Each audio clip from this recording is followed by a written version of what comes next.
Hi, everybody. This is Kara with Senior and Disability Services, and I want to welcome you to our webinar about Care Coordinator Frequently Asked Questions, how to work with CFC prior to Harmony. And we'll do our best to get the latest information to you during this session. And I just want to call your attention to a couple of the different features of the webinar itself and give you a little bit of a reminder to help you engage with our webinar system in the best way possible. I do have quite an informal presentation for you. It's new information for many of us. And because of that, I've got some simple documents to look at and to share with you. So hi, everybody.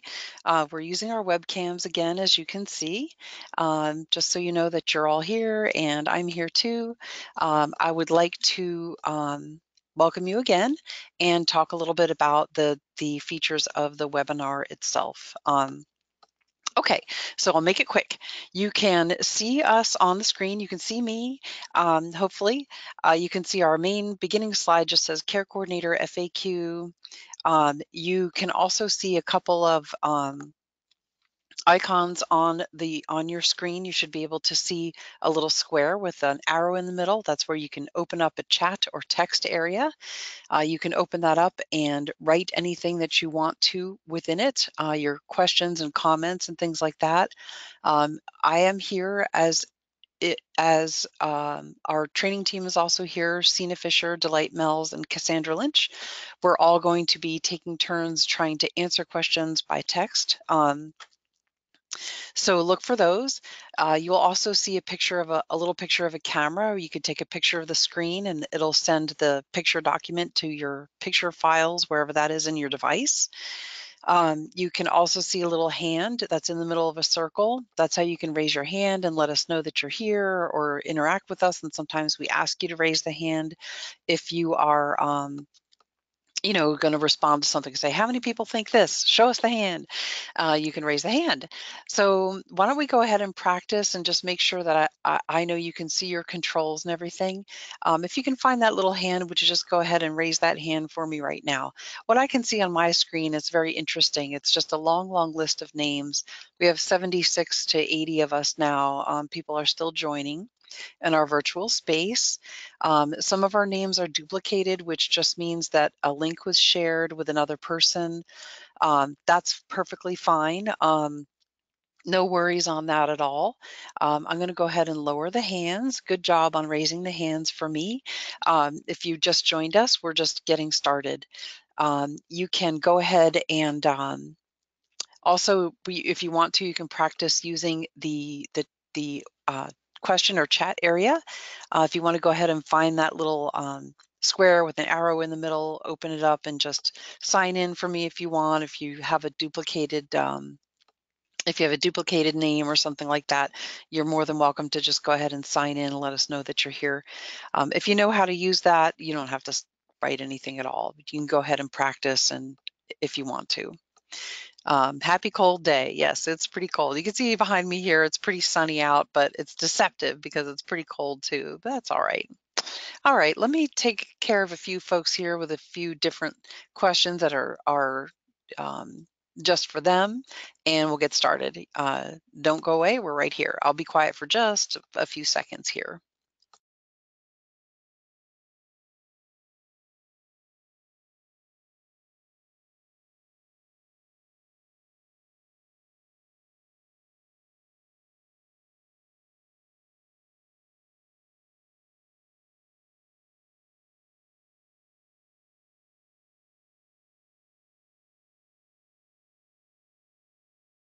Okay, thanks everybody. Good job on writing in your question area. Okay, so today, just like it says, we're going to share document lists for CFC and waiver processes, a list of forms that you're going to work with when you're working with CFC. I'm kind of assuming that you're a care coordinator, but if you're not a care coordinator, be it known that you are very welcome to be here, no matter what your role is at all. Yeah, we'll also have some sample completed forms. I do want to call attention to on your webinar, box, the big display, you should see a place or an icon maybe that says handouts or downloads. That is where I have placed 2 documents that you can download right now. The first one is the FAQ list that we're going to go over. And the second one is a little document called, it's a booklet called Your PCA and You. I actually have more documents to share with you than what will actually fit in the handouts. We can only put in 5. So if your device can see and open Adobe PDF documents, which most of them can, you could be listening on a laptop, a desktop, a tablet, a phone. Laptops and desktops, definitely you can download those. Phones and tablets, maybe not.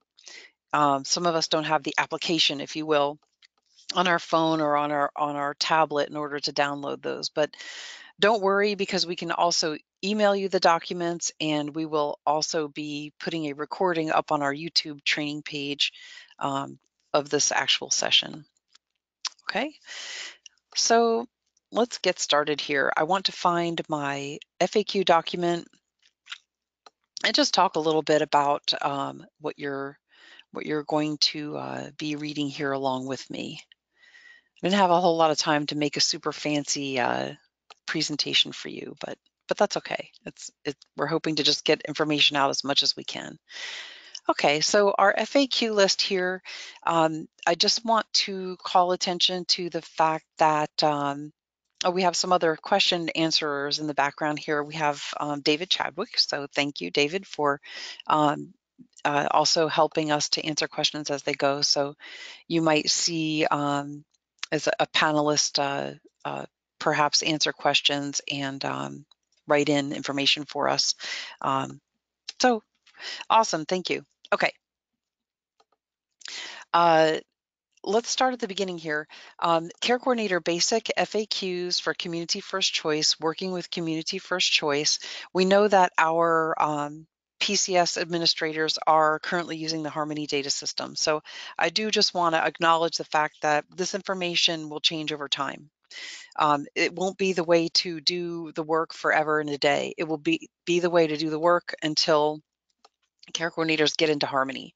And so questions about coming into Harmony are going to be different. You know, I may not be able to give exact answers to those right now because it is a continuum.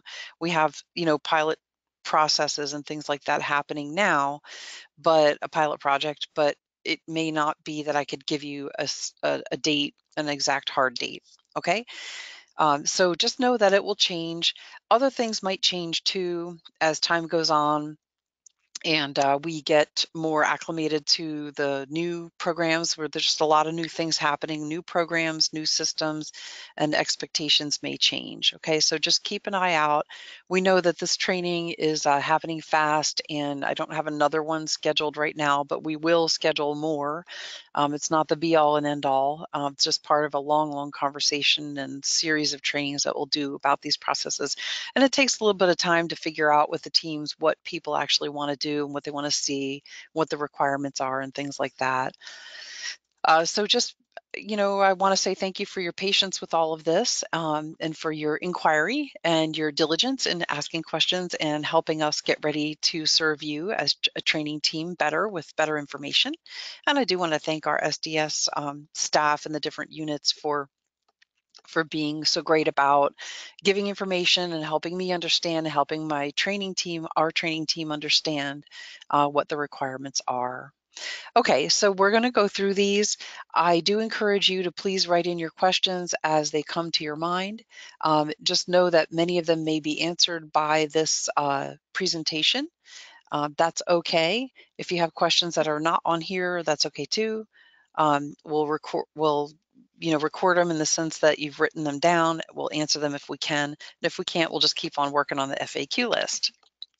Okay, so plans of care. Plan of care does have a different name. It is now called a person-centered support plan, or perhaps just a support plan. A lot of people have asked me, what's that? What's a support plan? Same as a plan of care. The philosophy is a little bit different. Support is a little bit more person-centered, like a person is supported to live their life with the services, as opposed to being in the world of care and caring for and things like that. It's just an ideological difference, but an important one.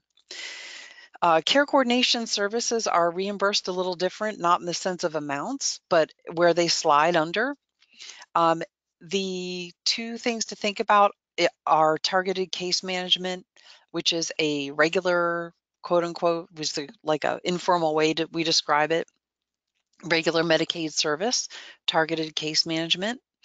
And then the waiver service of care coordination is still there. It's just billed under a different, it's billed under waiver Medicaid. Okay, so initial application for all waiver types and CFC is now targeted case management.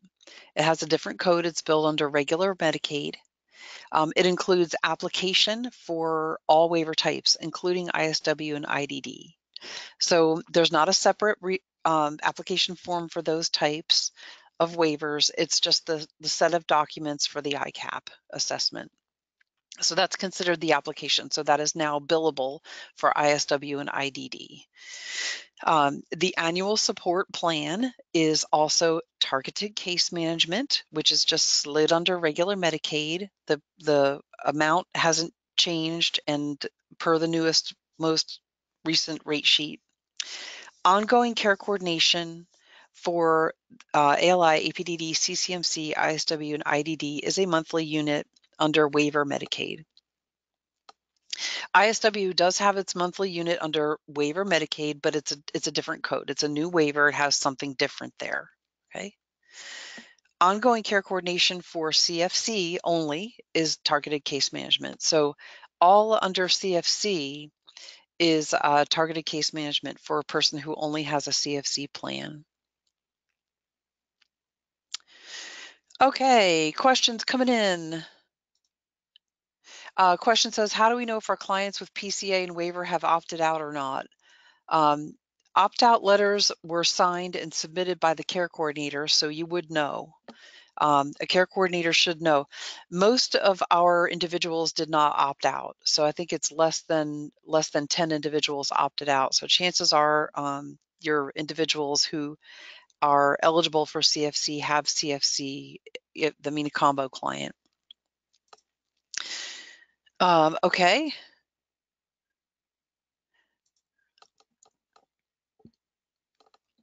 Can we opt out even after the plan was approved? That question is a client can have a choice to opt out of programs at any time. So everybody, we don't, compel our individuals to be in any programs at all. So people can choose to opt in or opt out. Okay, so let's talk more about what is happening here. I see your questions coming in about why would somebody opt out. That's kind of coming into the differences between the programs and things like that. Okay. Okay, thank you. David says 9 total since we went live. The amount of folks who have opted out are 9 total who have done that. Okay. We'll give you resources. We'll show you on our website where to find different resources for individuals to help individuals with choices like that, whether they would choose to end a program or remain in a program. Okay. Clients received letters informing them in June, instructing them to contact the care coordinator. So the care coordinator should have gotten a contact from the person if they wish to opt out. It would be the person's choice to do that. Okay. So why was this change made? It was for legislative requirements to save Alaska money by realigning services, Medicaid money. So some of the services that were done under waiver money are done under regular Medicaid now. Okay. And federal regulations were in place that we had to comply with in order to implement community first choice. Some of the questions that are coming in we'll get to here.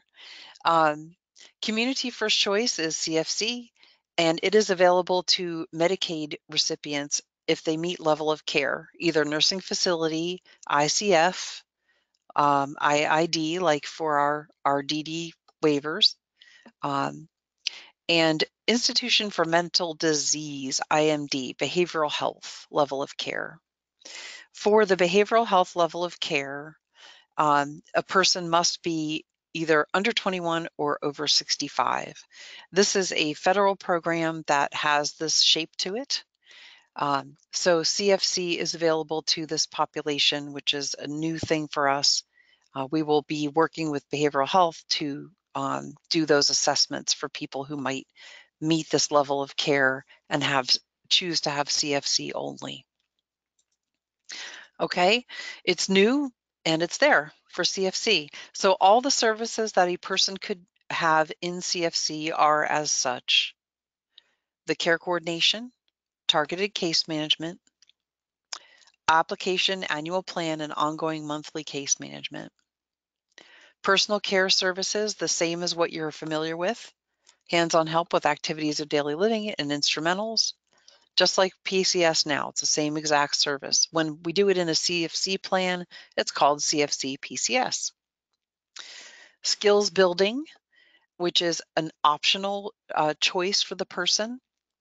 If the person wants to become more independent in performing an ADL or IADL, then they will be assisted by a trained PCA worker to do that. PCS agency representatives have to come to a training with SDS to know how to train their staff to do skills building or skills maintenance or acquisition. It is a time-limited service. It is available for up to 3% of the total time authorized for PCS services for a 3-month total per lifetime, once per lifetime of the person. So there's skills building, that's new, available in CFC. Supervision and Cueing is a new service as well. It is where the PCA worker is in proximity to the person and only supervises and cues the person to perform a particular ADL or IADL. It is not hands-on help, it's hands-off. So the person has to be able to do the ADL or IADL and only need a reminder. Okay.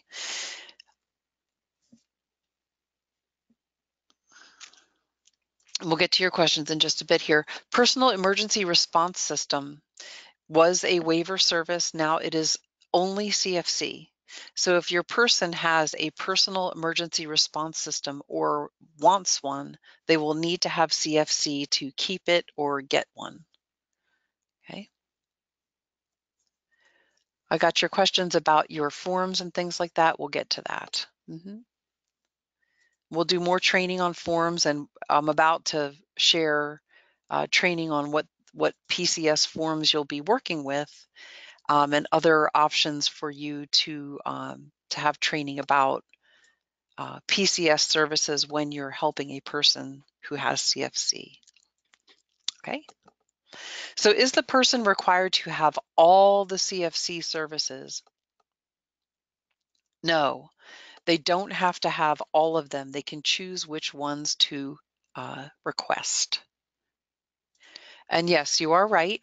Another feature of CFC is the option to have training to manage their PCA. Okay, so optional training to manage their PCA worker. I put the booklet, Your PCA and You, in the handouts. That is a training that a care coordinator can share with a person who has CFC, who wants to learn more about supervising and managing and supervising their staff, their PCA worker. It really acknowledges the fact that the agency and the care coordinator work together to make that happen. And it comes from a participant standpoint on how, what things to think about when someone works in your home. And we can look at that too. Okay. So a person is not required to have all CFC services, just the ones they choose. So what's care coordination for a CFC only support plan? A CFC only plan means the person has some or all of those services and they don't have anything else. They don't have a waiver. I should say in addition to the CFC services there. Care coordination for CFC is only called targeted case management. Basics of it: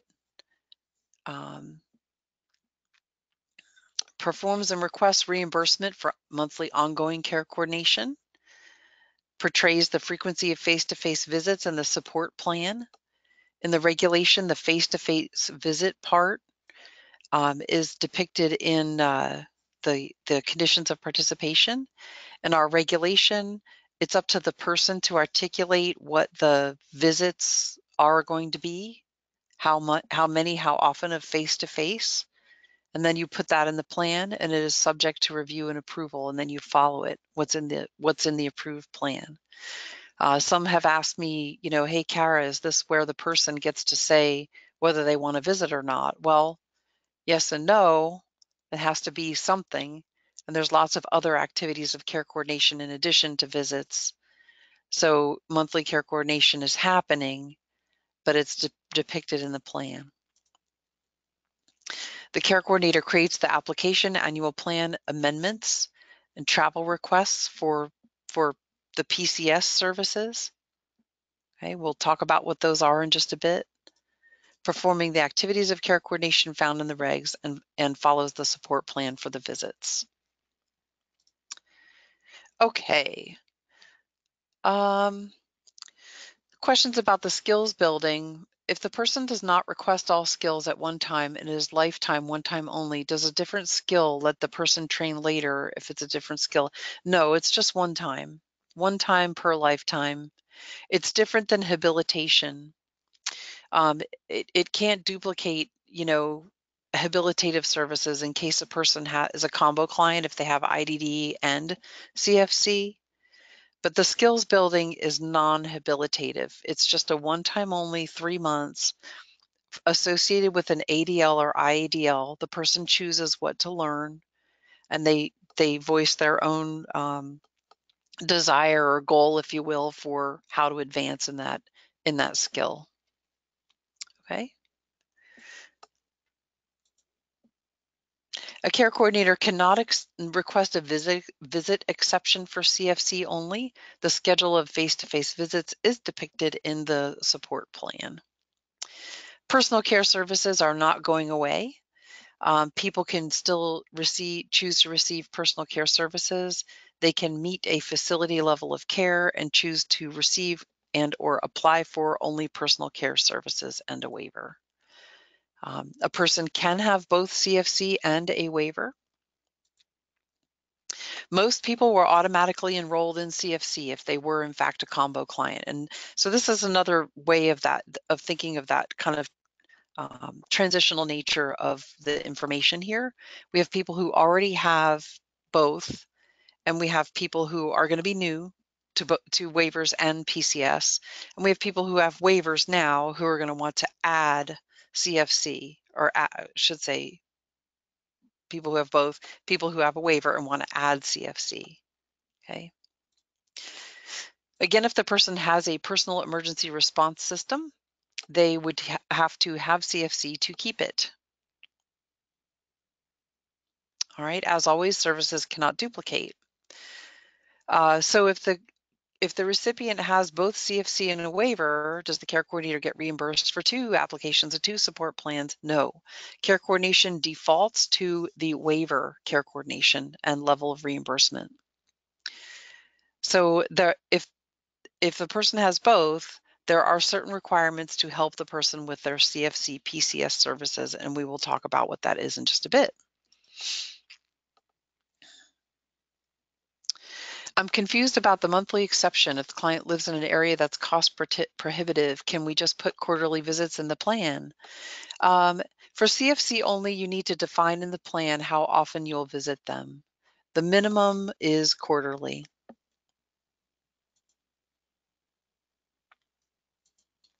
Okay, how does a care coordinator apply on behalf of a new applicant for CFC and the waivers?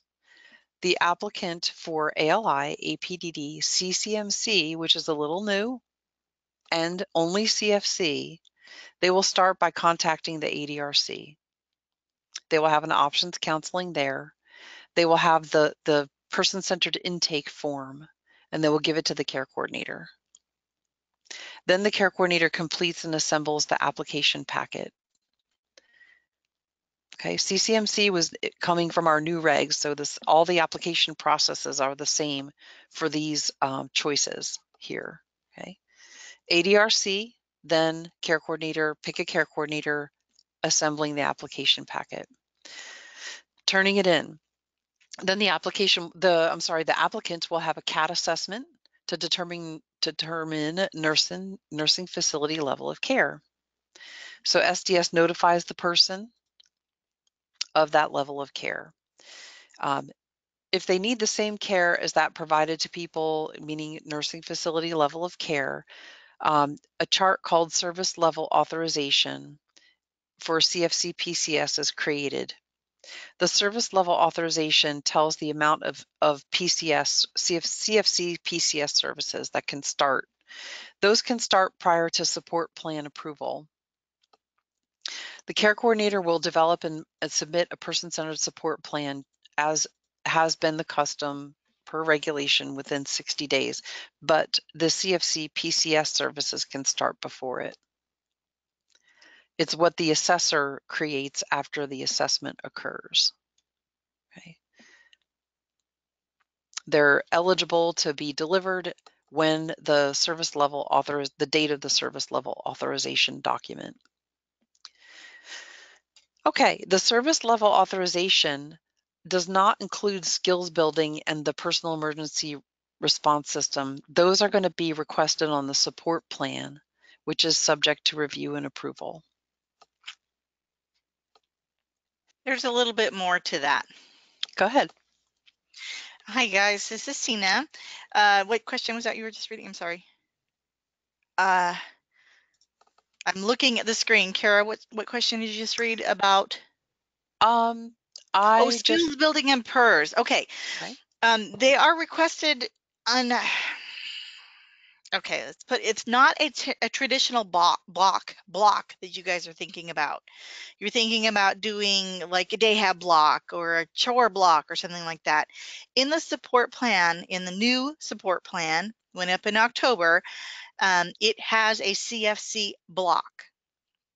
Okay, when you are requesting to add those services to an existing consumer, you will do the CFC amendment and go that way. You won't do it like a plan amendment like you're used to doing that Uni 03. No, you don't have to do that. Okay, we're going to get to the forms on that. I just don't want you to freak out on that particular question right there.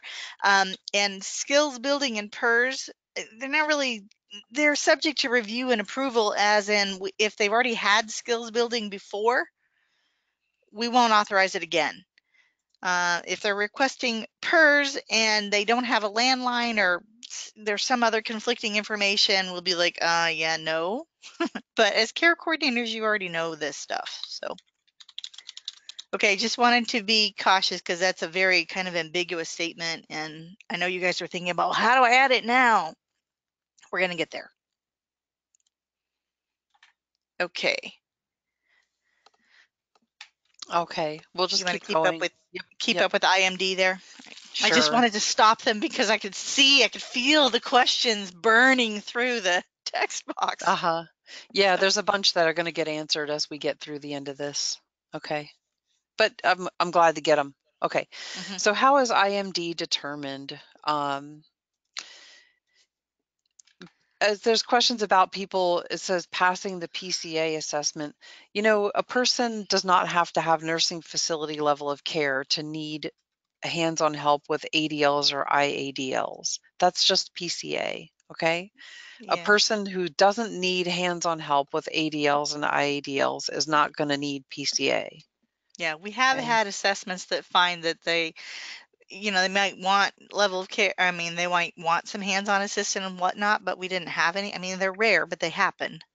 Yeah, So usually people aren't going to ask unless they need that, but it does happen that people really are found to not need the care. So, okay. So how is IMD determined? It's not a CAT assessment, it's through a partnership with behavioral health. All right. How does a care coordinator apply for CFC on behalf of a recipient who currently has only ISW or IDD?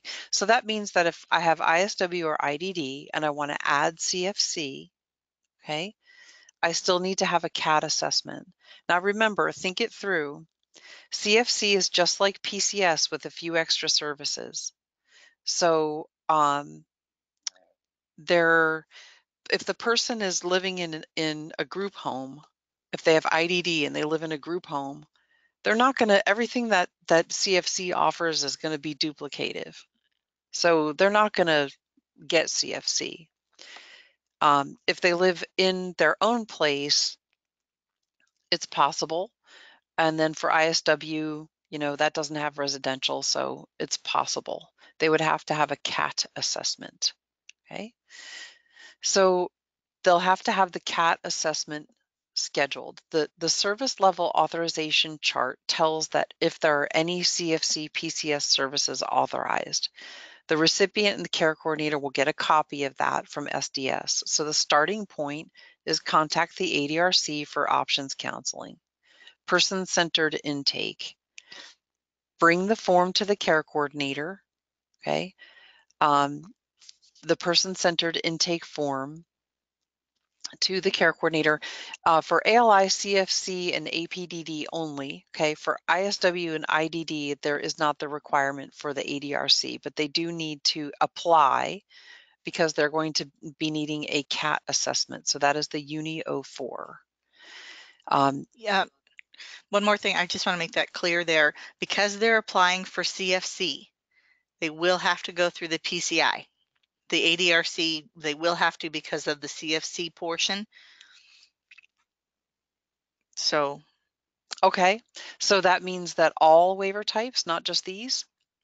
no, if they're only applying for waiver and they're not applying for the IDD or ISW waiver only, Right. they're not doing any CFC, then no, they don't have to go to ADRC because, yeah, it's done a different way. But if they're Okay. applying for CFC in addition to the ISW, they do have to go through the person-centered intake. Okay, so person-centered intake form. Uni 04, they will apply for CFC on the Uni 04. They will need to choose their PCS agency on the first page of that, and then the rest of your packet list. Uni 07, rights and responsibilities, verification of diagnosis. If expedite is applicable, the Uni 12. Medical documentation that supports the need for CFC. Proof of legal representative, and proof of Medicaid eligibility. Put those together and submit them to this DSM address.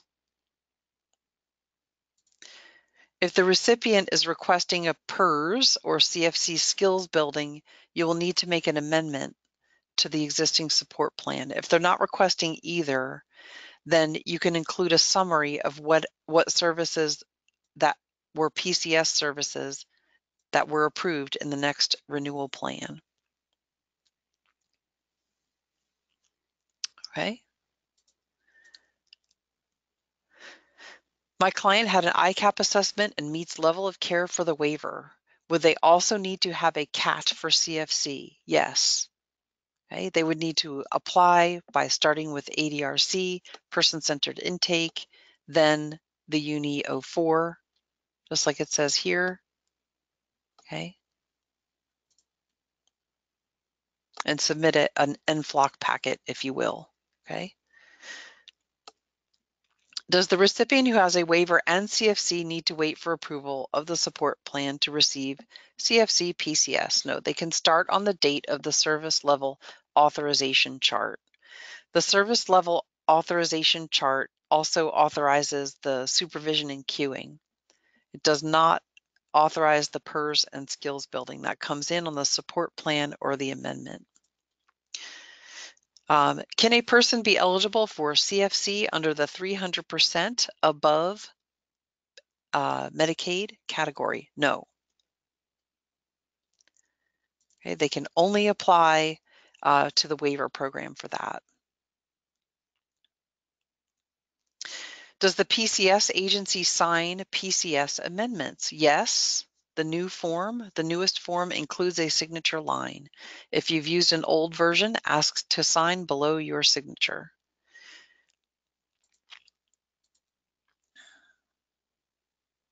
All right. Care coordinator sending an amendment to NFLOCT email if it's a regular amendment, or do we send it to PCA? Send anything regarding CFC to NFLOCT waivers DSM. How will current waiver support plans and CFC SLA dates align? The idea here is that the service level authorizations will last as long as the plan.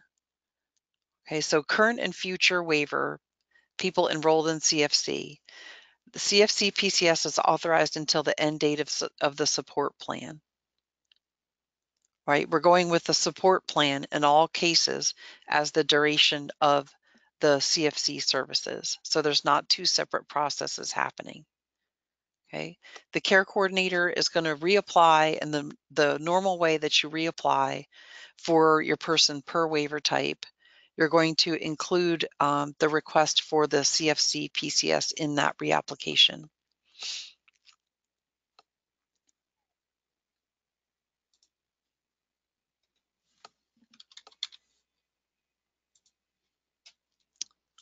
Okay, so the plan dates are the dates that we're going with for the duration of the CFC PCS. Sounds like requesting CFC is similar to requesting waiver services from vendors in the support plan. Is that true? Yes, it's much like what we're accustomed to doing with other vendors that we're working with in plans. We have, day hab and adult day and all that. It's a lot like that when a person is a combo client. They have CFC and a waiver. And even if they just have CFC, agencies that are certified to provide CFC PCS are going to be it's not a new provider type, it's all PCS agencies. And then of course our vendors of personal emergency response system. Okay, they're not a PCS agency, but they're going to vend that service. How will a care coordinator know what a CFC PCS recipient service level authorization contains? SDS will send a copy of it to the care coordinator. When harmony comes about for our care coordinators, the service level authorization can be viewed there.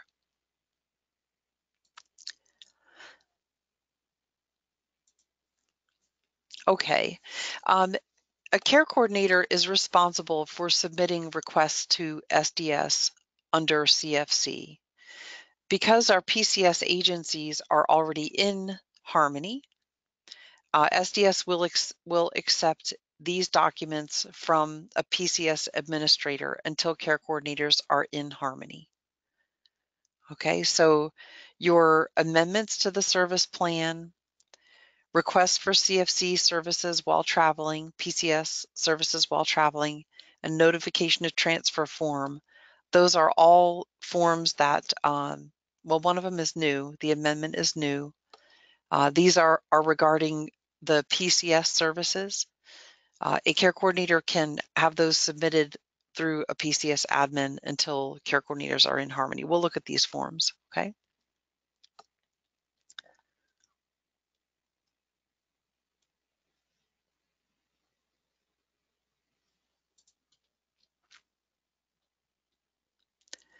Okay, so the second part of this document is a list of care coordinator processes and forms for CFC clients.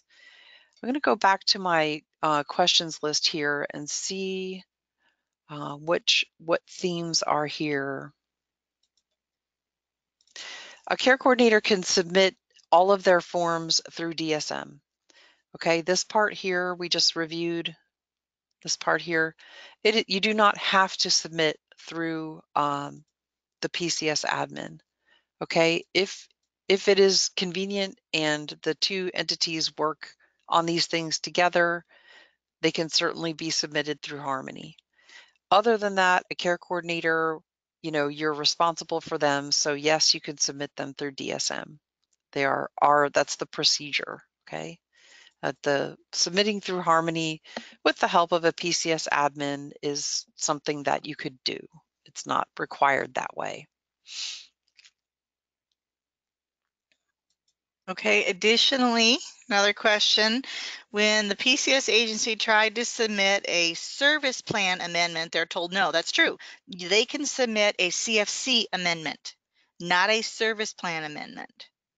Okay, so if it's a Uni 03, that's your multiple page amendment, plan amendment that you guys are used to doing, we are not going to accept that from a PCA company because we won't correspond with them if there's something wrong with it. We need that to come directly from you, care coordinator, through DSM.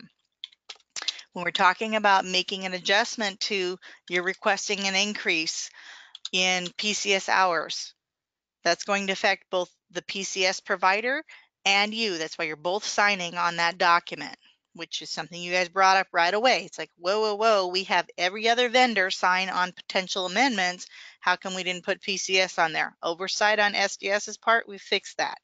So we can jointly talk to you. Now, if you don't feel comfy using your PCS, your client's PCS provider to send that documentation in and get it right and for you to get the information back, don't do it that way. Send it through through the DSM. That's cool too. It's just Okay. something we put in there for these close working relationships that some of you have with PCS providers. Okay. So we now have a list of processes and forms for CFC clients. All right. The first one says no action is required until reapplication for recipients that were auto-enrolled in CFC, unless you need to amend their waiver support plan to add supervision and queuing or increase the CFC PCS authorized hours. So you will submit CFC 01, an amendment to the service plan. You would include a description of the changes requested to the currently authorized services and supporting documentation. If they need additional services, more PCS hours, you would submit medical documentation that tells that. They could request supervision and queuing.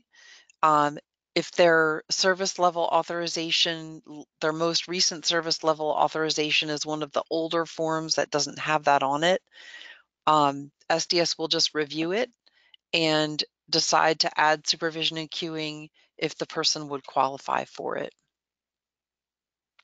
Okay.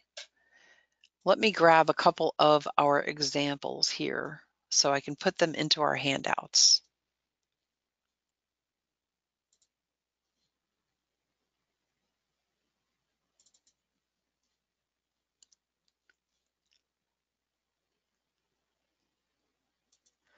Okay, here's an example of a CFC amendment to the service plan. A person is requesting personal emergency response system and skills building, no change to CFC PCS. Okay, you will need to include the cost sheet along with the amendment, including the required signatures. And this is an example showing you how to fill it out for a person who wants to add those services. Okay, care coordinator signature, PCS admin signature, and date. I'm going to put this into your handouts.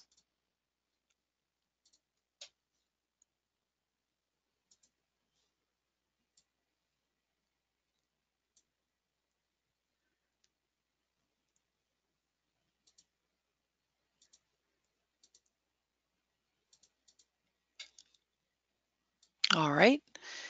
And I'm looking at our, okay, I'm looking at our questions.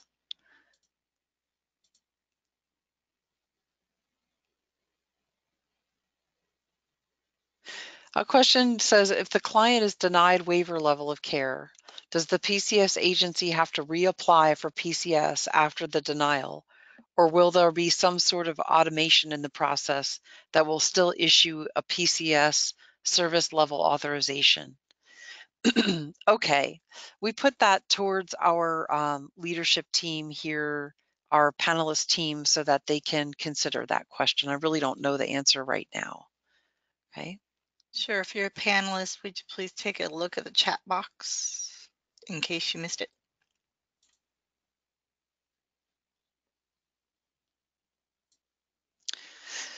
Okay, question says, would the care coordinator not have to include the ADL or IADL to be included in the skill building, or is the request just a blanket 3% for 3 months? Sina, do you have any updates on where we want to be reported the actual skill they're going to work on? No, I don't know. Not right now. Okay. Um, I think initially we thought it would be on an amendment to the plan, but I'm not sure that that's the right answer right now. Yeah, Right, because Sina? the last thing I heard from the unit is they just want the overview sheet that's requesting it. Okay. But yeah, it's a good question. If we have more information, of course, it comes from the person, so it's important to the person. You know, that's what they're going to be working on, and it's what their agency is going to document that they've provided. So there'll be have to be some kind of a link through on that. Okay. In regards to the sample amendment, the time does not have to be filled in or the work to be done. Okay.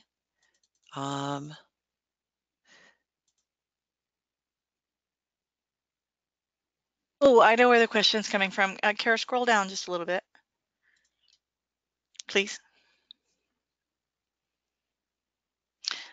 In description of change, and we're not seeing it yet, Kara. I don't know if your screen's locked up. Hang on.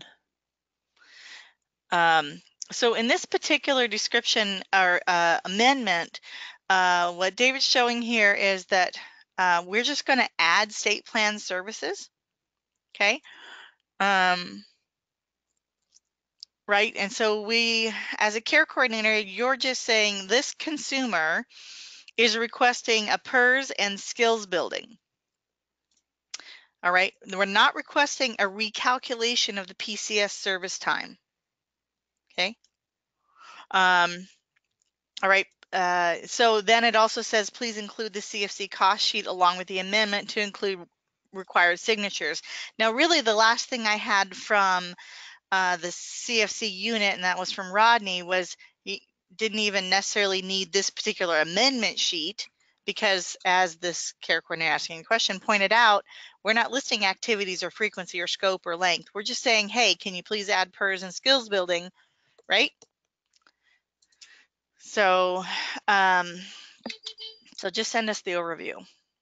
Kara, maybe you want to grab a different amendment example than this one, because we would really just want this CFC 14B, I think, cost sheet that includes signatures on it, and it auto calculates the time, and it has the PERS on it already. So you wouldn't really need to do an amendment form 2, and we're going to get to that.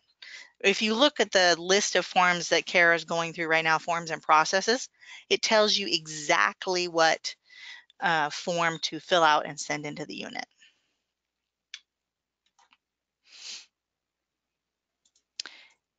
Okay. And then additionally, we're talking about when you're requesting skills building, I'm hearing from the unit, they aren't, Go ahead. yeah, they don't need to request what ADL or IADL they're expecting to work on towards independence in this request. Just use the description of change in the CFC amendment. So the description of change to depict the ADL or IADL they're going to work on, you're going to put it here in the amendment form. Okay, well, that was the previous example that I had. This is another one that just tells a change in medical condition or functional capacity.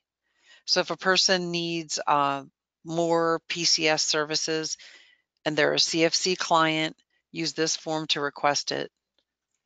Medical condition or functional capacity, description of the change, requested adjustments to their PCS services.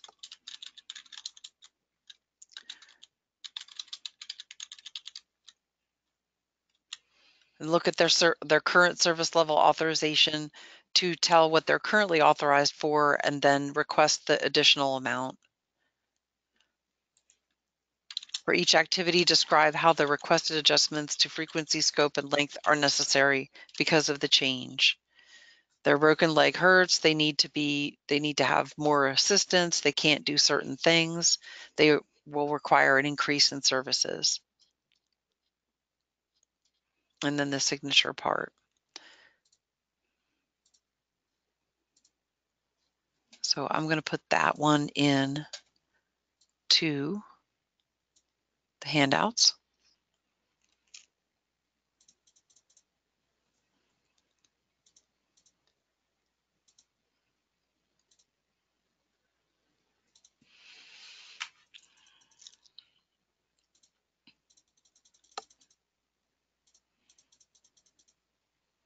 All right, going back to the question about somebody who didn't meet level of care for CFC or waivers, they would be enrolled in just PCA, and they will use the company that they requested on the first page of the application form.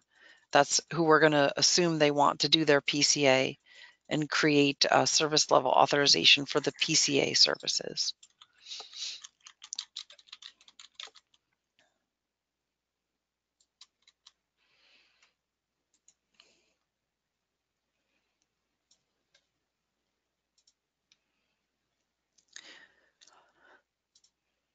Okay, let's take a look at question says, would you need a doctor's letter of support? Not necessarily. We're amenable to getting them, but it doesn't guarantee the service or authorize the service. You can describe what the person needs based on, what the team that you've worked with to understand those needs, which could include their doctor. It's just an example. Okay, so to apply for ALI, APDD, or CCMC with CFC services initially and at renewal, your packet list, person contacts ADRC, this is for a brand new person, person-centered intake, UNIO 4, UNIO 5. Again, this is your packet list for the brand new. For renewal, you can omit these, the ADRC, of course, for a renewal, and the appointment for care coordination for a renewal, unless something has changed, and that's that process. Release of information, check on renewal. If the release of information was dated only good for a year, then you'll have to submit a new one. If it's an event-based dated one, then you would not have to submit another one. Medical documentation that supports the need for CFC or waiver, proof of legal representative, proof of Medicaid eligibility. For APDD only, copy of DD eligibility determination letter. Submit them to NFLOC initial application, okay, even for renewal. That's your second packet list. To apply for the combination of IDD or ISW with CFC initially or at renewal, your packet list.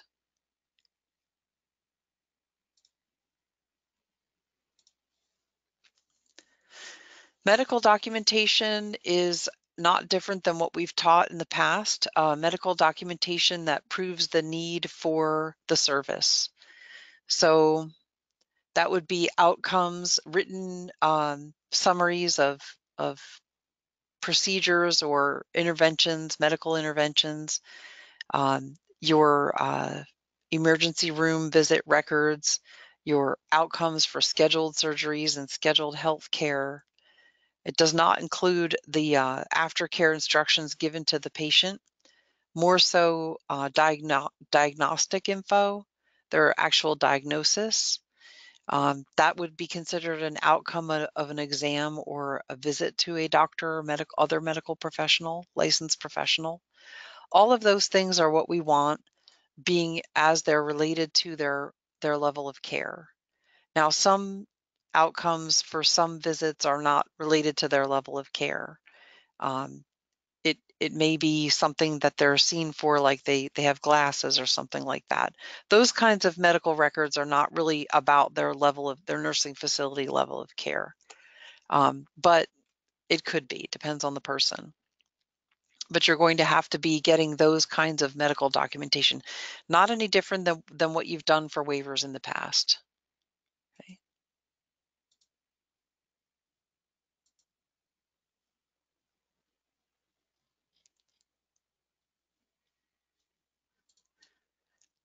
A support plan for a CFC only client. I think this one meant to say at the end of this one, apply for IDD or ISW waiver. Submit those documents via DSM to the IDD waiver. Okay, right here. If you work with IDD or ISW, it's not different. Send it to the same address as what you're accustomed to, DSM. Support plan for a CFC only client would be the support plan after they get their assessment and their service level authorization. Your support plan is the same one, UNIO 2, support plan for all waivers and CFC. Summarize the CFC PCS services that are on their service level authorization. Request skills building based on in their plan, in that support plan. Okay, this would be, for a new person. The amendment part is for people who already have this. Okay, but if you're at renewal and you're submitting a first time or a support plan renewal for somebody with CFC, maybe you won't even get that far with this process because you'll be working in harmony. Yeah, and it's possible if you could back up here on this Uni 02 bullet point 2, where it says, no, you're fine, Carrie, you don't need to move. CFC skills building per recipient request on the support plan. Skills building under CFC is a very limited amount of time. It's 3% of the total time for only 3 months in a lifetime.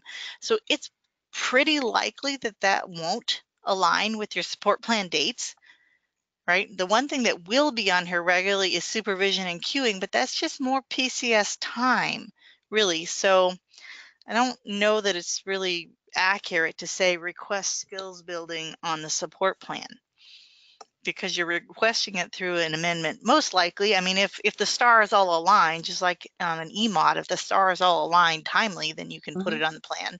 But it's Right. more likely, and you'll probably get faster movement if you put it on a CFC amendment document versus trying to put it in the plan. Yeah, you could do either. It's just for a new person, as a plain example of somebody, a new applicant recipient of CFC. Right. Only. Okay. Question about the skills building for an ADL. If the person is the idea that they are able to complete it on their own, and then would they have hours reduced? Okay. That's a question we've gotten a lot.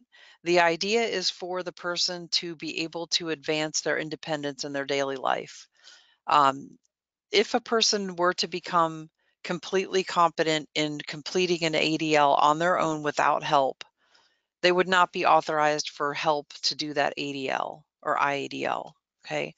That thought already exists in all of our regulations right now. If a person became partially competent at an ADL or IADL, they would still have time authorized to complete it. The idea is not that people would have reduced time. It's more so coming from the community first choice, where the development of it included where people wanted to receive training to be more independent.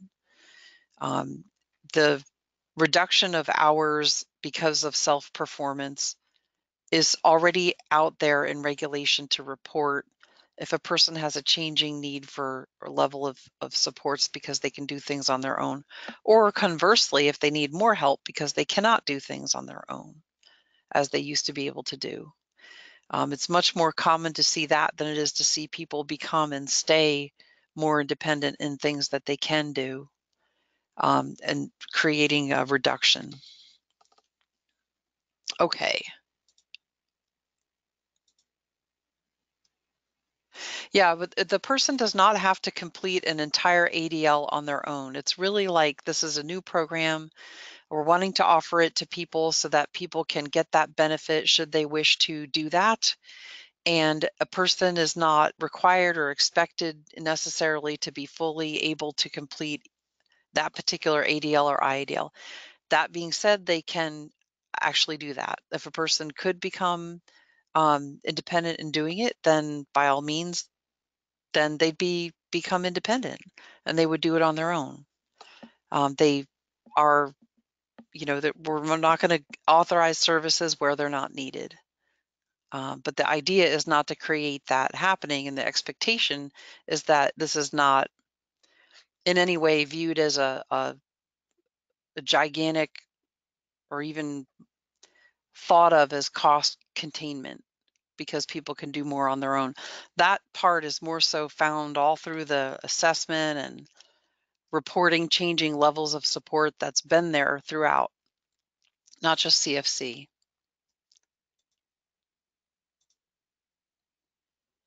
Okay.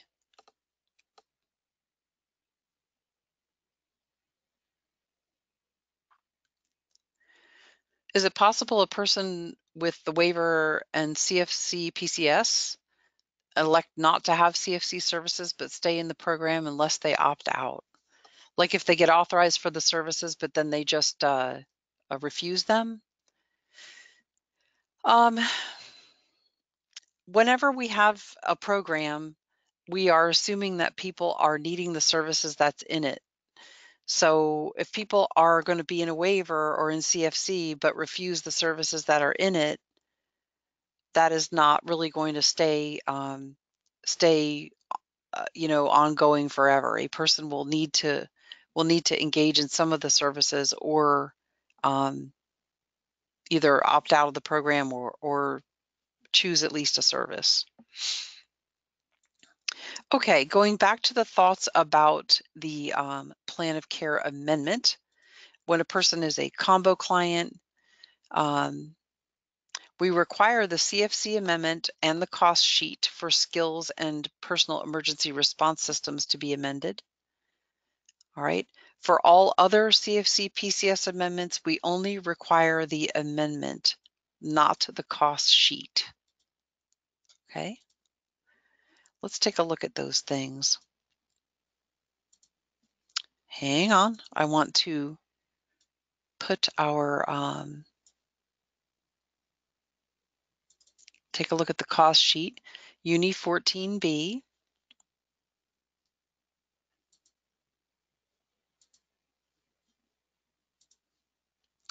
This is a cost sheet for just community first choice. And it's got support plan, PERS, and skills building. This is because they're services that are only available in CFC, which are outside the authorization of the service level authorization. Okay. So community first choice services overview and cost sheet. All right. I will put that into your handouts here. I'm going to take out a couple of these because there's no more room. I'm going to make some room in here. I'll take out the first two that I put in. The PCS portion is not listed on the cost overview sheet because it is authorized in the service level authorization chart. Okay, the skills building is not on this cost sheet because it's authorized in the service level authorization chart. This is a cost sheet which tells if the person is requesting a personal emergency response system or the skills building. Those are CFC services that are not on the SLA, service level authorization chart, that the person can request. And so this is your document to show them the cost of those services. Okay, they're just available in this CFC program. Okay, you would include that with the amendment if you wanted to add either of these to a person's current combo client. They have personal care services and they want to add either of these. You would fill out the CFC amendment form and include this cost sheet. Okay.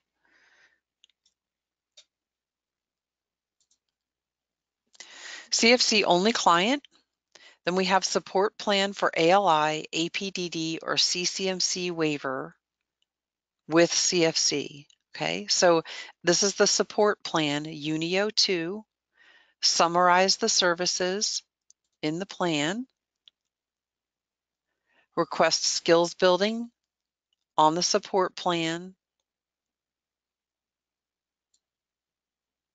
Okay, this is it when you're submitting the plan, not an amendment, a plan. It could also come in on an amendment if that's where you're at with the person. This is just an example for just the plan. Uni 14 services overview and cost sheet if they're requesting PERS and/or skills training, also Uni 14B. If they request a personal emergency response system, prescription or documentation as you're accustomed to.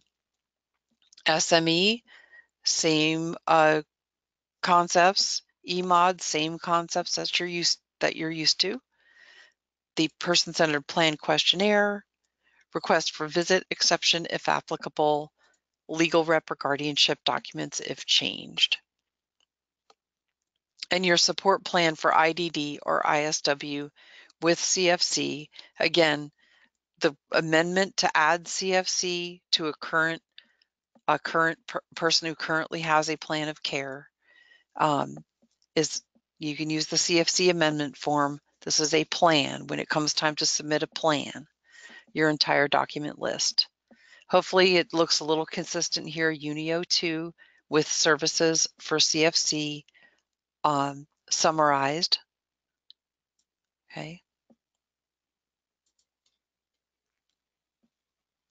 Again, you would renew services the same way. You would use UNIO 2 to request renewal of their entire set of services, including their PCS, their CFC PCS, and anything that's in that UNIO 2. For IDD and ISW, you would follow the two processes to renew IDD and ISW for the ICAP process and reapply using the UNIO 2 for your CFC PCS. I'm sorry, the UNIO 4. Okay. To request CFC while traveling, we'll take a look at where these are here. This is new for a care coordinator. A person can get CFC PCS services while they're traveling within the United States. We'll take a look at these forms. Request a transfer of CFC PCS agency change of service model, either agency-based or consumer-directed. Agency-based is where the PCS agency has nursing oversight of the person's plan, PCS plan. Consumer-directed is where the person teaches the staff how to do the work for them, and they schedule their staff, they refer their staff for hire, and they train their staff to work with them. And requesting passive range of motion during CFC PCS services. The recipient's prescriber would need to complete, and you would need to submit PCA 02, request for passive range of motion, which is filled out by the prescriber of that passive range of motion. include a copy of their written plan of care with detailed guidance for movement, the passive range of motion movement for the PCA worker to follow. Medical documentation that supports the prescriber's recommendation. These are all items that can also be requested under regular PCS, but if it's a combo client, it has become the care coordinator's responsibility to turn these in when needed. To add or renew request for supervision of eating, it's interesting in CFC PCS, if a person has a swallow study that is not more than 1 year old prior to application or reapplication that tells the need for supervision of eating, meaning like we don't actually do, spoon to mouth or fork to mouth feeding of the person, but supervising their eating. There's a swallow study that's done. It needs to be done by, usually it's an OT that does this, but they do a swallow study that tells the need for the person to be supervised during eating. Okay. And then the CFC 01 amendment. Okay, that is another service that could be added under the amendment if the person needs someone there to supervise while eating. And the information and resources for the recipient about how to select and manage their staff. You could use your PCA and you from the SDS training unit, which I did put in your handouts. I just took it out, but we'd be happy to send it to you at any point in time. Okay, let me get out to our website and we'll show you these documents. I particularly want to look at the approved program forms out on the web.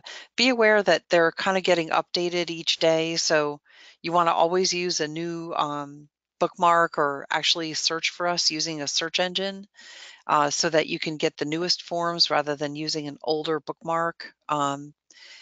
And you can grab those off the web and work with the newest forms. Okay, so I have example 1 and 2 and the cost sheet. Let's put in 3 and 4. These are just sample amendment documents.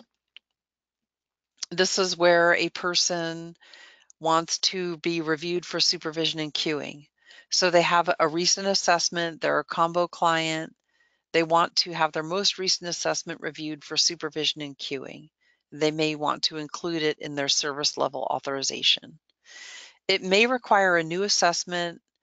It's possible it could result in a change of approved PCS services to include reduction or termination, which is just an understanding that we should always have, that whenever there's an assessment, the person may have the need for more services, they may have the need for less, they may not qualify for services anymore.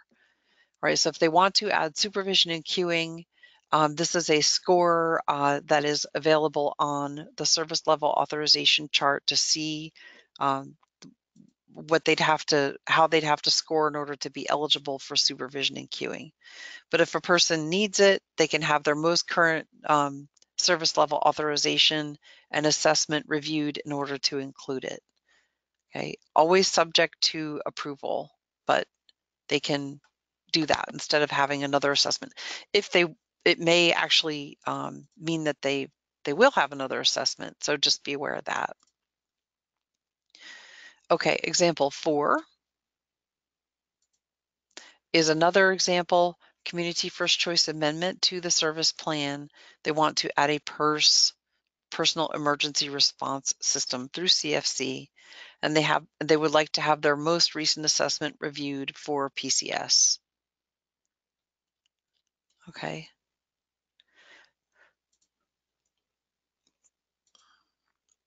So the person needed the personal emergency response system for a specific reason. They wanted to add a personal emergency response system. They want to add PCA to their CFC. For example, the example here is like if they were even living in an assisted living home, they wouldn't have qualified for either one because it would be duplicative. Suppose they move back home and they want to get CFC PCS and a personal emergency response system. They may now be eligible. They would review their most recent assessment and, if approved, add it. So those are just some examples of the possible kinds of amendments you might do. Let me see if I can grab the web here, and we can go down to our approved program forms.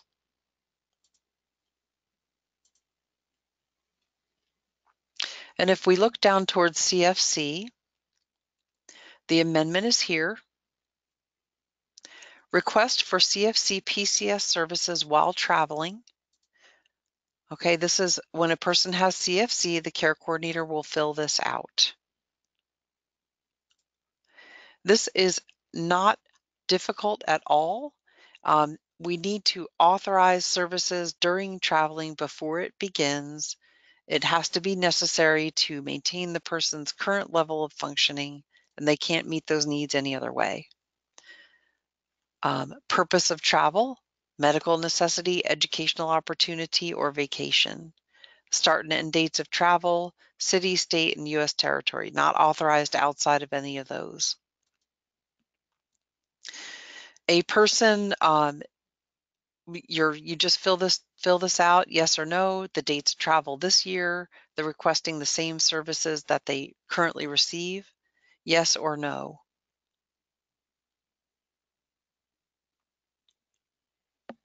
If they are not requesting services, then we could just approve it. The service authorization may be adjusted to remove units from during those dates of travel because they won't be getting reimbursed PCS during that time. Or if they are requesting it, state why. State why the recipient's need for assistance with ADLs or IADLs and other covered services during travel can only be met by a personal care assistant. Will they be temporarily absent for more than 30 days? Yes or no? If no, proceed to seek signatures. If yes, answer the following. Purpose of extended travel, medical necessity, or educational opportunity not available in their community or in Alaska.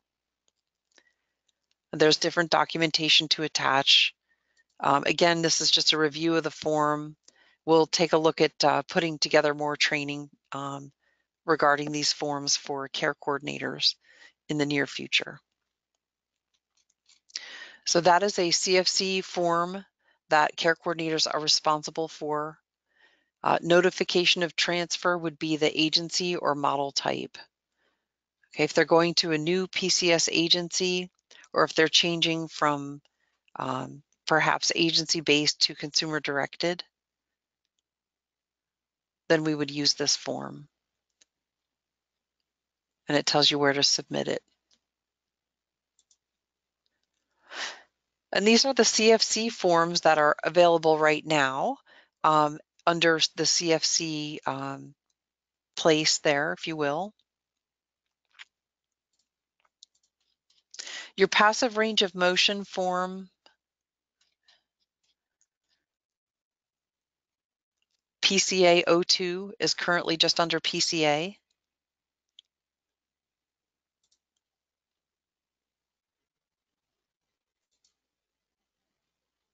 We can take a look at that.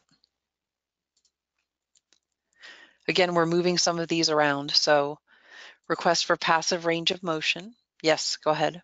Is that getting duplicated? I mean, let's look at the CFC list too, because a lot of the times this it's PCA02 is also CFC 03 or something like that. Okay. No, Passive, yeah, this is the one that I noticed. It wasn't. Yeah. passive range of motion, there isn't a CFC version right now. Right. Can you Again, open that up again? Because I think a doctor's the one that fills that out. it Or is. the PT. Yeah. We had that in the list in our FAQs. That's what I thought. We would give this to their OT, PT, whoever is going to request this. And then they would describe what that looks like to the person. The person must have a written plan of care from that medical professional. It has to tell how a PCA would help that person by doing passive range of motion during their time with that person. The person has to need passive range of motion at home that could be done by a PCA, an unlicensed, unskilled staff with enough knowledge and training for that person from the medical professional to be able to deliver that safely to the person. And the person also has to have a diagnosis that puts them at risk of contractures of their limbs, so that's what forms the need for passive range of motion. So the prescriber will fill this out and they'll provide the plan for the staff, and then the care coordinator will submit it.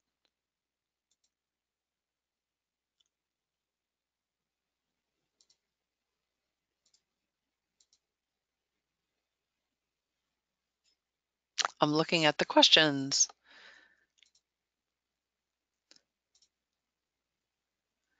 Do we have to fill out the travel of a client being hospitalized out of state? That process, they're not going to be receiving waiver or CFC services while they're hospitalized. That would be, if applicable, a critical incident report. If not applicable, a change of status, meaning like if it's not a critical incident, okay, if it's scheduled surgery or something like that, a change of status, something so SDS knows that we won't be seeing units being billed during that time.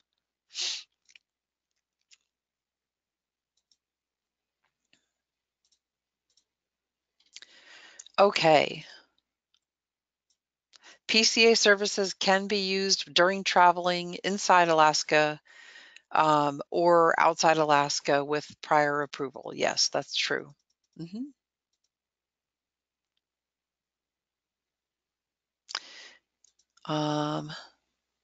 What DSM mailbox do we care coordinators send in the travel form, and can PCA agencies do it until we get on Harmony? PCS agency could do it, but the care coordinator is responsible to do it. The forms that I think we had it in our FAQs that form was one of the forms that the agency could fill in, and a care coordinator, the care coordinator could work on, and the agency could submit in Harmony.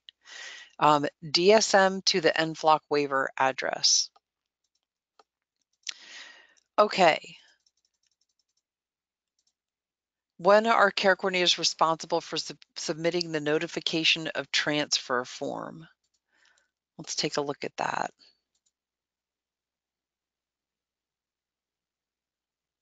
They complete a transfer form to SDS within 10 calendar days of receipt of the recipient's information. That just means that the person says they want to have a different agency. So within 10 days of that, of getting the information of what agency or what model type, that's when you turn it in. Questions about what are PCS agencies responsible for? They are responsible for all the PCS clients, which are many, many, many more people than waiver clients. CFC clients are a care coordinator's responsibility, and they're helping them maintain their CFC PCS services. Not as many clients, and it's only those who are combo clients with waivers and PCS or CFC only. What do we pay for when it comes to travel? Reimburse for the units of service that are approved on the plan to occur outside of the person's community, no more than what's approved in their service level authorization. Can we look at the transfer form? Sure. And you can look at this whenever you have a chance to get on the web and check it out.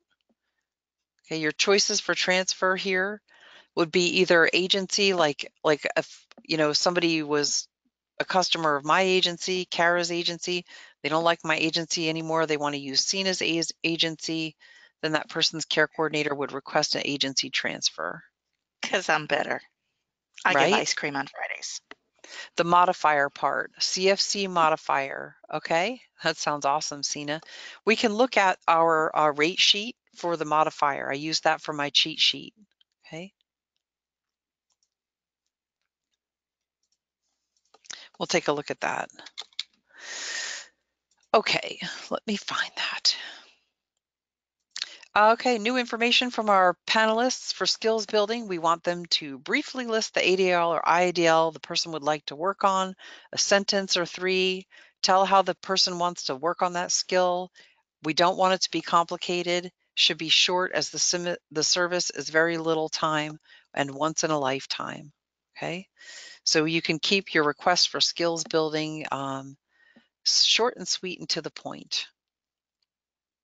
Okay. So I wanted to jump out and look at the rate sheet. This is my cheat sheet for modifiers and codes and things like that. On our website, we just look for the word rates, and down about halfway, we have at the top of this list, rate information for dates of service, PCS, CFC PCS, and waiver service rates, long-term services and supports targeted case management rates, and then the SME. Okay, I'm not going to worry about that one today. Let's look at this one. Okay, this will tell you exactly what the codes are, what the units of service are, and what programs they apply to. Okay, so as you can see here, we have our waiver programs here. Okay, this sheet is about waivers, not CFC. Well, it has personal care, but it's personal care. Oh, it does have CFC. Okay, never mind, scratch that. Personal care, CFC, and waivers. It defines the waiver programs up at the top. Don't worry that it says IDD-ISW. It just means ISW. Okay. PCS and CFC PCS reimburse all the same rates with our geographic difference as always. If you will notice, please, that skills building is a slightly higher reimbursement rate because the individual is trained to do skills building. Care coordination for the waivers, as you can see under here, waivers. Okay. Monthly care coordination for these waivers is this rate. For ISW is this rate. There's the codes that you can see right there, the procedure code. All right, the rest of it I'm not going to sweat because it's other services. This one here, LTSS, Long-Term Services and Supports Targeted Case Management, is the application for a waiver or community first choice, one initial, one additional as approved. Application can be billed at this rate with this code. So the person brings you their person-centered intake, you fill out the UNIO 4, or for the NFLOC waivers and CFC, or you do the ICAP process for ISW or IDD, then it's an application. Initial support plan and annual renewal support plan for waiver or CFC once per year is reimbursed at this rate. Here's the code. Case management for only community first choice. The person has that limited set of services that we put on the very first part of the FAQs per month, $121.98. Community first choice visits are identified by the person and approved in the plan. The other duties of care coordination are clearly outlined in the conditions of participation. And you can find those on the regulations page. You can look through these. Community first choice, long-term services and support, care coordination, conditions of participation. This is the new care coordination conditions of participation, which encompass all of these duties. And then at the end of it, it has all the activities of care coordination. I'm sorry, sort of at the end of it. In section D, it has recipient and provider contacts, and it spells out for each waiver type what the contacts are. For ISW, here. For community first choice, here. For waivers and community first choice combos, here. For provider contacts, recipient and provider, right here. Okay. Why are they different on the current and new sides of the page?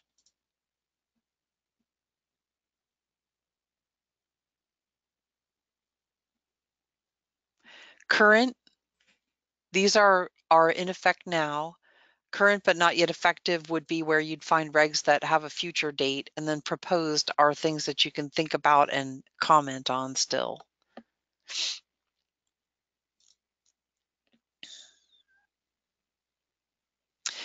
If you have clients, I've heard that before. Some of us are saying, I have a client in an assisted living home who was assigned CFC. Our best answer to that right now is to contact Bonnie Olson Lee, Bonnie, BONNIE .Olson Lee at alaska.gov. A person wouldn't really get CFC services, yet they may be found eligible for them based on their assessment. So they wouldn't be getting them because they'd be duplicative of what they're already receiving. Okay. If ISW screening is not on the SO, how do we know we can bill for it? Okay.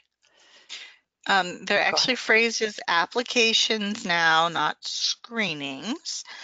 And all waivers have that, and none of the service authorizations have that because it's paid out of a completely different pot of money.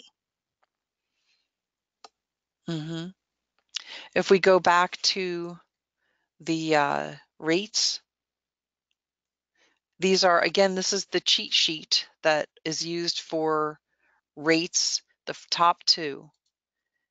Okay. If it doesn't occur on if you don't see it on the cost sheet, it's included in with the program and at the approved plan. Okay, so here's your care coordination for waivers right here. And then the long-term targeted case management has the applications. And it's also not on the service overview because it's a one-time deal, generally. Right, right. The 2.5 included, I think what you mean there is a regional difference. No, I don't know. I don't know what 2.5 means. We need to calculate that on. Your cost sheets should have that. If there's a calculation that has to happen. It's No, no not. more? Nope. No. They took it off the cost sheets. The new October 1 cost sheets don't have that anymore. Oh, now Heidi's saying, yep, it was yellow highlighted and it is included. What? Oh, this one here with 2% inflation effective October 1. Okay, that's what it is. Yeah, Sorry. well, it's not on Yeah. the cost sheet either. Okay. Question says, how do you bill for it if it's not on the cost sheet? Okay. So a lot of us are looking at the cost sheet as like a billing authorization. It's not. A cost sheet is not a billing authorization. It is not a guarantee of reimbursement that's going to occur throughout a year. It is not service level utilization. It is not to be used for planning and budgeting for an agency or for an individual other than a person who gets the services. It is for a person who gets the services to know the total cost of their services should every single unit be delivered. It is not even going to be super accurate in that way because there's a difference between what's proposed and what's approved. It is a communication tool from a care coordinator to the person to say, you know, your services that as we've outlined them here come out to this dollar amount. It is used as a planning tool for ISW because it does have that cap on its dollar amount. So when services are approved, when a service authorization number is generated, that is when they can be billed, and that is how they are billed when the service off is made. Okay. Hey, Kara, I marked a statement in here that is probably more the issue, more the question that's being asked, more information about the question. We don't get the letter anymore or put on the cost sheet. Both indicated the application was submitted connected to a date. That's probably the issue. So what she's saying is the concern about it not being on the service authorization form and not being, they don't get a letter that says your application's been accepted. They don't know what date they can request reimbursement on the application for. Because if you do an application and whether or not level of care is found, so it would have to be after the assessment, after the level of care determination date, I would think, My um, best answer. is the day you should submit the bill. And let's see, I bill that date submitted matching the date and month of the coupon for Medicaid. Okay. Because they have to have a Medicaid the month that was determined. I get it. So that's a good answer, Sina, for to bill for the application upon the level of care determination date. Mm-hmm. Because because the application is driving the assessment. Whether, no matter what waiver we're talking about, no matter what assessment tool we use. So, Okay, we are not paid for level of care. We are paid for application. I bill after application is submitted, whether they make it or not. We shouldn't have to wait. yeah, Okay. I agree. I just don't know of another determiner anymore that the division is required to provide other than it went to assessment Uh-huh. one way or the other. I mean, if you make an application and we never do an assessment on it, it could be that the person passed away, and those are individual cases, and I know we get people paid for that, right? hmm My best answer too is if you have a complicated question about this, that you should contact Conduent, because we're here to give general guidelines on billing. We get into this and our minds are like, well, always bill after the service is approved and done. That's what we're going to be telling you. But you can also get help from Conduent about that. Okay, we do have one person saying if they don't make level of care, you don't get to bill anything. No, that's not true. Um, as of October 1st, you get to request reimbursement for, I think it's $90 if you pull the cost sheet, well, look at it. But all of them, it's the targeted case management cost sheet, the LTSS1. All waiver types are now able to, a care coordinator can request reimbursement for putting the application together. I mean, albeit by the time you get done putting the application together, it's like 9 cents a minute, but or 90 cents a minute, maybe $1, because I know you guys all put more than 90 minutes into an application.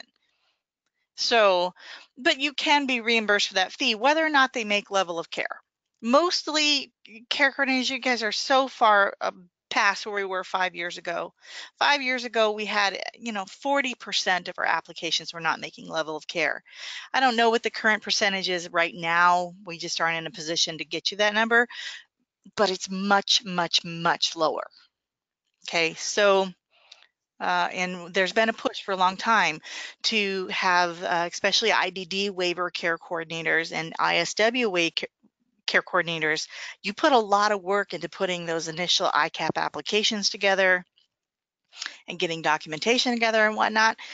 It's something. Okay. So, okay, I'm showing the rate sheet again. Sina's right. Um, we used to have troubles with people submitting applications for people that weren't going to even get close to level of care. We don't have that anymore because the application has a statement on it that says that it's reasonable. It's reasonable to think that the person would need that kind of care. We also had people on like a schedule of sort of a schedule of being applying and reapplying and reapplying and reapplying every year so that the person was never meeting level of care. That is also gone because we have to reapply after the person does not meet level of care, submitting documentation about what has changed in order to make it likely that they would meet level of care. Okay, so these are all old topics, historic topics and historic adventures that we've had regarding the essence of application and eligibility and things like that. It is now time for our session to close. I want to thank you for Oh, being here I with like us. you guys. And I will send these items to you by email if you want it. Do you want me to send all of the items by email? Raise your hand if so. If most people raise their hand, then we'll put it up. Okay. We'll also try, we have maybe some more corrections to make on this. I do want to just tell this group that Kara and I have some other things on our schedule for the next week or so. So if you send us emails, we probably won't get back to you right away. But we will get back to you as soon as we can, okay? And we'll request to get these put up in a couple of locations on the web page. One of the big things I'd like for you to remember is that we do have a training resources page. It's a little skinny right now, just because we like to put up very clear information that we vetted multiple times before we add it to that page, and things keep shifting. So we'll get up there as soon as we can. And then one more thing that the NFLOC unit wanted me to mention to you all is that the Uni 02 was reposted. So the plan document, support plan document, was reposted with some formatting error corrections at noon today. Okay, so you're the first to know, because there were some really big formatting problems there. So we've got new ones. Okay. I don't know All whether we right. fixed it or not, but y'all will tell us, I'm sure. Yeah. Okay. Looks good. All right. We will send these resources out to you, and we'll do our best to answer questions as they come. We'll revise a little bit here. Thanks for your patience. It has been a lot of work to, get with the different teams. Information probably will change slightly, but we want to give you what we know and not wait, because we know you're doing these things together. And thanks again for all you do and all the help that you give for people who need our programs. And we'll talk with you very soon in training. So goodbye for now. Have a great rest of the day.